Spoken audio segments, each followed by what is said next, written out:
the angles. Listen, I thought I imagine was watching that. hentai. Yeah, imagine watching that with your girl. And your girl just sitting at you, looking at you crazy. Like, is that I what made you that want? mistake.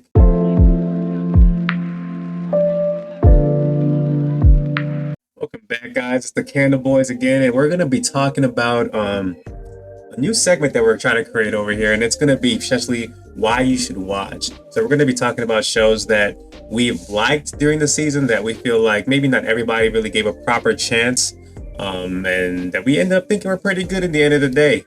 So let's get into it. Today we're gonna be covering Eminence in Shadow. This one, I feel like a lot of people really slept on. Even though it started off hot, there was a couple things that people didn't really like about it. But speaking of negatives, let's get into that first. Right, negative. One thing I didn't like about it probably was nobody found out who he was. I don't know if you really didn't care about it like that. He did so many things in front of these people and they just did not figure out who he was. Like, it made me so mad. Yeah, they definitely had a gag going on, where he would just like almost like the Superman cliche where he would like put on his glasses and all of a sudden nobody could realize who he was. Except for he didn't have glasses. He put on a hoodie, right? He put on a hoodie and they still didn't know who he was. And you could see his face. So you telling me y'all ain't gonna figure out who he is? Come on, man. No, that was pretty crazy. But on the flip side, they did that gag better, which we were going to touch upon later. That kind of helped in certain parts of the show. But I think what really irked me was just like the out-of-pocket fan service in the middle of the season, man. Like they had, it went from like really good action world building, like pacing, to just like boob jiggle physics for like 2 episodes. They literally had 2 episodes dedicated to just that. Bruh. I mean, like every other scene, they was just It was bad. the angles. Listen, I imagine watching that. hentai. Yeah, imagine watching that with your girl. And your girl just sitting at you, looking at you crazy. Like, is that I what made you that want? mistake. Me and my boy were watching it, right? My girl's in the background, I'm saying, doing her thing, and she looks up. She's like, "Hey, yo, what are y'all watching? What are y'all doing? Y'all are down bad." No, this isn't me. This isn't me, man. Yeah, that was crazy. But honestly, I feel like aside from like those 2 things, most of the rest of the show was actually really, really well done. And why I would say that is because like they did have a few gags, but most of the time like it was kind of a satirical thing where they knew that there was a gag and they were just kind of making fun of it in a really playful and also like well done manner. So for example, right, like sometimes because this whole thing is he's like a dark edgelord. He doesn't want to be a good guy or a bad guy. He wants to be like the anti-villain. Like that's his whole shtick. So he would be going around and just like saving people here or there, but then there's this one scene and I can't tell you the full background to it, just know that he went atomic.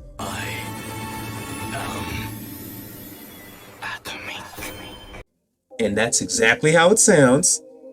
And he destroyed a whole town. And I was sitting here like, so you saved like 4 people just to nuke the entire city? He at least killed a good portion of them, bro. Nah, he was wilding in the middle of a, like, imagine someone just dropped a nuke in a metropolitan like New York City, bruh. And they saved the mayor. And they're like, I did that. So he definitely like really morally gray and like a very just like funny and satirical way. But I think that kind of like strengthens it because like part of the gift or the gag rather is that he thinks all of the things that he's doing as far as like setting up this like whole shadow organization is just like a gag, right? He thinks, oh yeah, like this is just me playing around and like playing villain, right? On the side, but he low-key actually is telling all his followers things that he thinks are BS, but they're actually all true. Like he low-key discovered the Illuminati and is battling them, and he doesn't even realize what he's doing. He thinks he's fighting like bandits and rogue knights. He's just at that point where like anything that happens, it's not like a big issue to him. Facts. And I think that's what makes it funnier too, right? Because like it's really a serious situation. Like some of the dudes that he ends up engaging with in the series, you're like, yo, this person's like a country level threat, Yeah. right? And like everyone else, like on his team, is like, dang, like we Take gotta him do out. something. You can take him out like, Bro, he be playing with them. And Loki has that One Punch Man like esque feel where like everybody else is struggling and suffering, and he just 100%. comes through. He's like, oh, like a decent person. Like she knows how to fight a little bit. That's how he sees everybody, bro. he's like Ultra Instinct Crazy. Goku without all the powers, basically. Yeah, bro. Like he's really so like in depth in his character. Like there have been so many moments in the show where like he'll literally almost let himself die just to play the character, and that's where it took me out. I was like, this guy is legit about his craft. Yeah, that man knew what he was doing right there for sure. No, me, he's honestly one of the best. He's one of the best MCs I feel like from this last season, and people really sleep on it just because the cast of characters, his whole little harem of his group, it definitely does look a certain way, but when it comes down to it, he just really nails certain parts. Speaking of parts, they really nail the fight scenes, man. Man, the fight scenes were insane. Oh my God. Honestly, every single fight scene was actually really good. I never saw a bad fight scene from this anime at all. Not one. So, like, they made sure, like, part of what makes the show really land too is that, like, when he's like showing you his power and like being all edgy, talking about how cold he is, the way they animate him into these scenes is crazy, bro. Like, there is a certain scene where he was speed blitzing. Yeah, the speed blitzing is crazy. But see, what's also cool is like they even made the lower tier people fights like cold, like really good. Like really nobody was missing. Like yeah, and so just makes it more like believable when you see him dust somebody that you saw dust a hell of other people. You're like, oh dang, like he's even like that to her. You know what I'm saying? Exactly. Because sometimes we be watching it and we're like, oh yeah, she's finna give him trouble. Yeah, he gonna learn his lesson today. He might have to try. He didn't try. He was dog walking everybody. It was crazy. Yeah, that man was built different. I like that he was this is a spoiler by the way, just so y'all know. But he changed his body, like his face, and he went into like a tournament battle and basically fought people as a different person. And he made everybody believe he was the coldest person on the universe because he couldn't show off his true potential of who he really was. Facts. But he put on this facade, man. It's just went crazy on him, man. It was crazy. Yeah.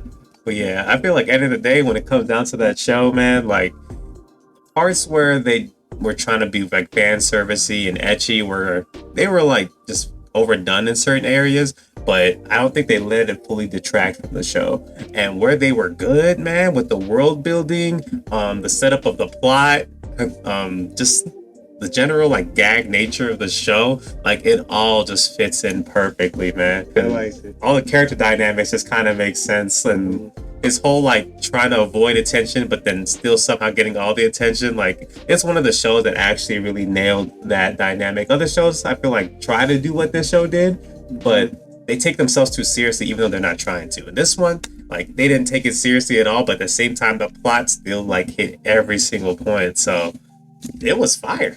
I can't complain about it, man. I also like too is at the beginning they made the main character as like a girl and it switched to somebody totally different. Oh, bruh. It threw me off. That first episode will hook you. That's all it takes. That first episode threw me so far off, and then it just still managed to do really well. And I would say the ending was really solid too. Yes. They kind of left a lot of like hanging threads, but not in a like a terrible, like unorganized way, right? Like it was just threads that had been putting out throughout the seasons. And so now you're like, oh dang, like this next season's gonna go crazy because like there's a certain part of the story where he becomes somebody's villain backstory, and I already know when she pulls up again, it's gonna be stupid. Oh, 100%. He don't even remember her like that. I don't even know who you are. All I know is he made her fall in love with him though. Insane storytelling. But yeah, man, that's why you should watch The Eminence and Shadows, man. If I had to put it on the candle meter, bro, I'd have to give it a lit. I'd have to give, even with all the butt and titty jiggling that they did, man. There was a lot of plot in this, but it was fire. It was fire. It's a really good anime. I can't hate on it, man. It's not Attack on Titan or anything like that, but in the genre that it fits into, it was a really good isekai that just did what it had to do. But other than that, we'll catch you guys later. Spin the candle, boys. Got anything else to say? Hey man, we out.